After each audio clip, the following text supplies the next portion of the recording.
वक्रतुंडाय महाकाय सूर्यकोटी समप्रभ निर्विघ्नं कुर्वे देव सर्वकार्येषु सर्वदा.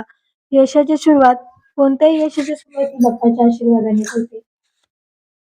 अशीच बाप्पाच्या आशीर्वादाने आज हळदी कुंकू समारंभ होता. त्यानंतर आपल्या मंदिरात सत्यनारायण पूजा होती. मागी गणेश उत्सव 2026 वर्ष चौथे. तर मागे गणेश जयंती होती, तर गणेश जयंती असल्यामुळे बाप्पाचं आगमनही झालं होतं. त्यानंतर पूजेला बसण्याच्या आधी दादा वहिनींनी गणपती बाप्पाचा आशीर्वाद घेतला.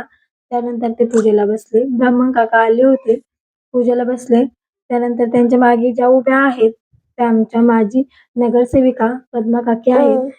आई तू, प्रियसी तू, अर्धांगिनी तू, घर तू, जपलेलं नातं पण तू, लक्ष्मी तू, रुक्मिणी तू, राधा तू, शक्ती तू, दुर्गा पण तू, तू प्रेम तू, निश्चय तू, आधारस्तंभ तू. सर्वत्र एक स्त्रीच असते, सर्वत्र एक स्त्रीच असते आणि स्त्री हा एक विश्वास असते. अशा प्रकारे आपल्या हळदी कुंकाला सुरुवात झाली. तर त्यानंतर पहिला गेम होता तुळशीला पाणी घालणं. त्यानंतर दुसरा गेम होता बिस्किट खाणे. तोंडावरती बिस्किट ठेवायचं होतं आणि ते खाली सरकत सरकत आपल्याला खायचं होतं, पाडायचं नव्हतं. त्यानंतर छान असा बिस्किटांचाही गेम पार पडला. बिस्किट खाता खाता खूप हसवलं, खूप मज्जा आली. म्हणजे बायकांची ती तोंड म्हणजे आपल्या घरातल्या कामातनं वेळ काढून तिथं येणं आणि म्हणजे प्रत्येक ठिकाणी म्हणजे आपलं काम सोडायचं, लवकर उरकायचं आणि खूप महत्वाचं म्हणजे खेळायचं. असं गेम खेळणं पण खूप महत्वाचं आहे. आता ह्याच काकी बघा किती वयस्कर आहे, पण त्यांचा तो उत्साह किती मोठा आहे, किती म्हणजे किती मोठा आहे त्यांचा त्या आनंद, तेज, हसू किती आनंदाचा आहे. त्यानंतर काकी विनर झाला. असं बिस्किटांचाही गेम पार पडला.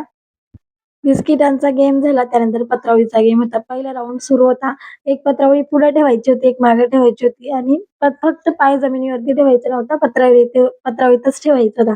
त्यानंतर खूप मज्जा आली. म्हणजे खूप म्हणजे वयस्कर बायका असून पण त्या किती सुंदर खेळतात ना, म्हणजे एक अनुभव आणि खूप सुंदर अनुभव की खरंच बायका आपल्यासाठी वेळात वेळ काढून आपल्या या खेळासाठी हजेरी लावतात.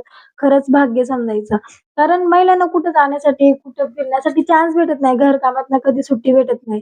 अशा प्रकारे एखादा एक छोटा कार्यक्रम ठेवला की महिलांना आनंदच भेटतो आणि आनंदच वाटतो. खरंच एक स्त्री काहीही करू शकते. म्हणतात ना, ती आई असते, ती पत्नी असते, ती बहीण असते, ती मैत्रीण असते, ती सर्व नाती सांभाळते. तरीही ती कणखर असते, कारण ती एक स्त्री असते. ती प्रेम करते, ती माया देते, ती वात्सल्य मूर्ती होते. ती वात्सल्य मूर्ती होते. ती कधी रणरागिणी असते. म्हणून म्हणतात, ती एक स्त्री असते, ती एक स्त्री असते. म्हणजे स्त्री कुठंच मागं नाहीये, सगळीकडेच स्त्री पुढेच आहे. तसंच त्यानंतर दुसरा गेम सुरू झाला. एका माचीसमध्ये जेवढ्या मेणबत्त्या लावता येईल तेवढ्या लावायच्या होत्या. छान प्रकारे मेणबत्त्यांचाही गेम पार पडला. बायकांची म्हणजे तो आनंद, तो उत्साह, जिंकण्याचा आनंद. एकतर पाण्याची वेळ होती 7:00-7:30ची. त्या दरम्यान गेम चालू होते. बायका पाणी, स्वयंपाक सगळं सोडून फक्त गेमकडे लक्ष देत होता. हाच मोठा आनंद आहे आणि खूप मोठ्या संख्येने बायका आल्या होत्या.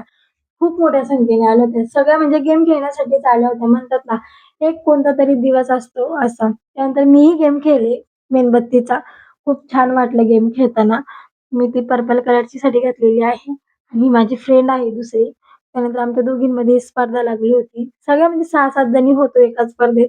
त्यानंतर मेणबत्तीचाही गेम पार पडला छान प्रकारे. आपण ना वहिनीसाठी आणि नाण्यासाठी ना देवाचरणी प्रार्थना करूया. आपल्या दत्त गुरुचरणी आणि गणपतीच्या देवाचरणी येथे महापौर आपल्या गावाचा. त्यानंतर मॅडमनी भाषण केलं आणि त्यानंतर दुसरा गेम सुरू झाला स्ट्रॉचा. म्हणजे त्या स्ट्रॉ होत्या त्या आपल्याला केसांमध्ये लावायच्या होत्या. जेवढं लावता येईल तेवढं लावायचं होतं आणि विनर होतं. म्हणजे प्रत्येक एक गेम खूप छान होता. लास्ट गेम होता संगीत खुर्चीचा. त्याच्यात ठरणार होतं कोण होणार विनर पैठणीसाठी. त्यानंतर अशा प्रकारे गेम पार पडले.